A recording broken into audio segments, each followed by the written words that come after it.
Nous allons aujourd'hui parler de la circulation sanguine et de l'adaptation à l'effort.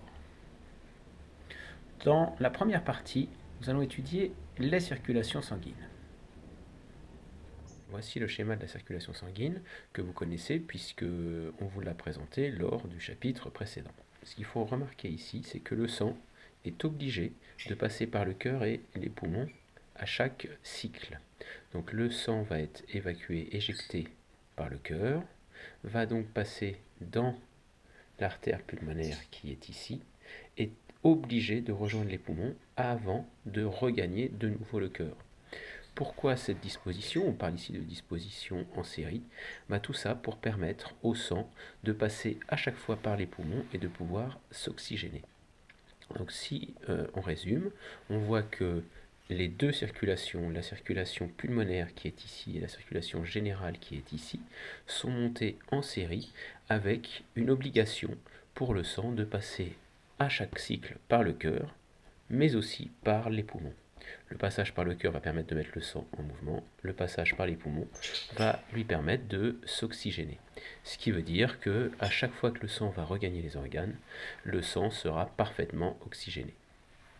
Intéressons-nous maintenant à la circulation générale et voyons comment sont placés les organes au sein de cette circulation générale.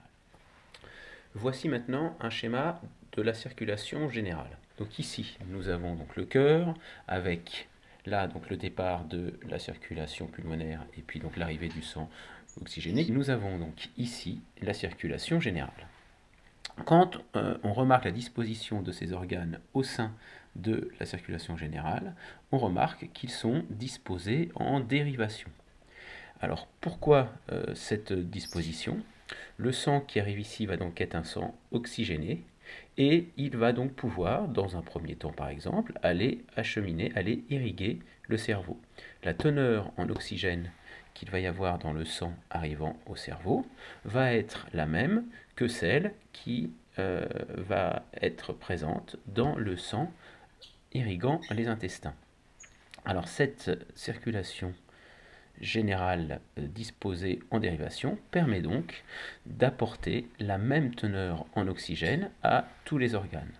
Vous vous rendez bien compte que si les organes étaient disposés en série, c'est-à-dire que le sang était obligé de passer par le cerveau avant de rejoindre les intestins, par exemple, le cerveau va donc consommer de l'oxygène, les intestins auront donc un sang moins riche en oxygène que le cerveau. Alors les organes qui sont situés en bout de chaîne, évidemment, eux ne recevraient pas suffisamment d'oxygène.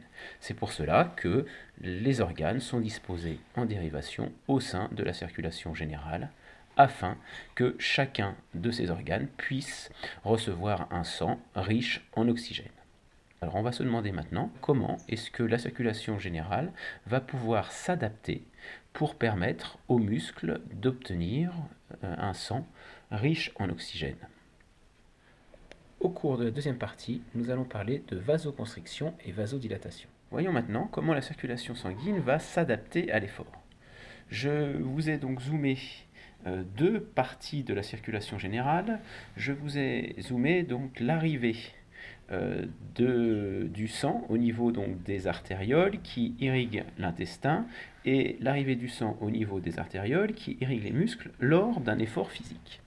Alors les parties zoomées correspondent à ce que l'on observe au niveau des artérioles, ici donc au niveau de l'intestin lorsqu'on est en effort physique, et on s'aperçoit que les artérioles qui irriguent les organes qui n'interviennent pas directement dans l'effort physique, ici par exemple les intestins, vont se rétrécir. On va parler de vasoconstriction afin de diminuer l'apport de sang à ces organes. On remarque que le sang va donc avoir le choix, lui, d'aller vers les intestins, mais il va retrouver un orifice qui sera très étroit, donc il aura tendance à aller plus vers les autres organes. Donc on parle ici de vasoconstriction. Que se passe-t-il maintenant au niveau des muscles, qui sont les organes qui interviennent au cours de l'effort physique? Il va se passer l'effet inverse. On s'aperçoit que les artérioles vont se dilater, on parle dans ce cas-là de vasodilatation, afin d'acheminer une quantité de sang plus importante au niveau des muscles qui interviennent lors de cet effort. Ce qui veut donc dire que pour s'adapter à l'effort physique, notre système sanguin va subir des vasoconstrictions, des vasodilatations, en particulier donc au niveau des artérioles, afin d'acheminer préférentiellement le sang vers les organes qui interviennent dans l'effort, ici les muscles. Afin de comprendre le but de ces adaptations du système cardio-respiratoire, on va définir la différence artério-veineuse. Nous avons ici une courbe qui représente la concentration en dioxygène dans une artère et une veine irriguant un muscle sollicité lors d'un exercice physique.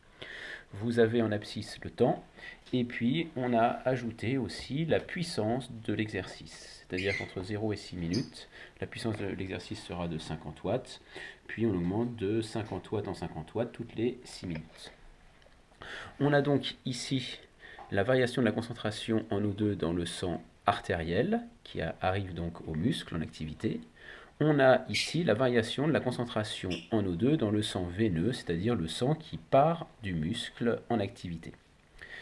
La différence qu'il existe entre la concentration en O2 dans le sang artériel et dans le sang veineux s'appelle différence artério-veineuse en O2.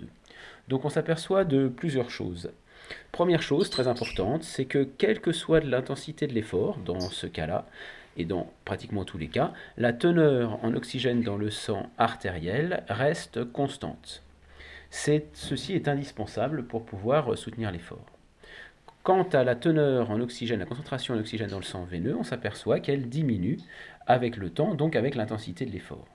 Ce qui veut donc dire que la différence artério-veineuse augmente avec l'intensité de l'effort. Pour pouvoir maintenir un effort, comme je l'ai dit tout à l'heure, il faut donc qu'on puisse maintenir notre concentration en O2 dans le sang artériel constant.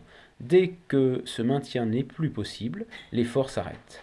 Alors pour pouvoir maintenir cette concentration en O2 constant dans le sang artériel, il faut que notre système cardio-respiratoire s'adapte.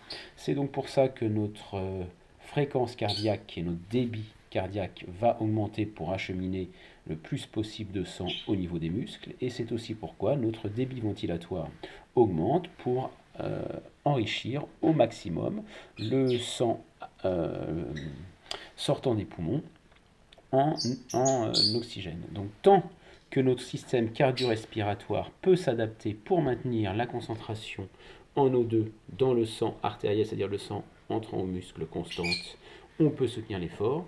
Dès que notre adaptation ne permet plus de maintenir cette concentration en O2 dans le sang artériel constante, l'effort s'arrête, on ne peut plus recharger notre sang en O2. Pour conclure, nous allons reprendre toutes les informations obtenues au cours du visionnage des 3 premières vidéos pour comprendre ce qui se passe lors d'un effort physique et comment le système cardio-respiratoire s'adapte. Un effort physique entraîne une augmentation de la consommation en O2 au niveau des muscles.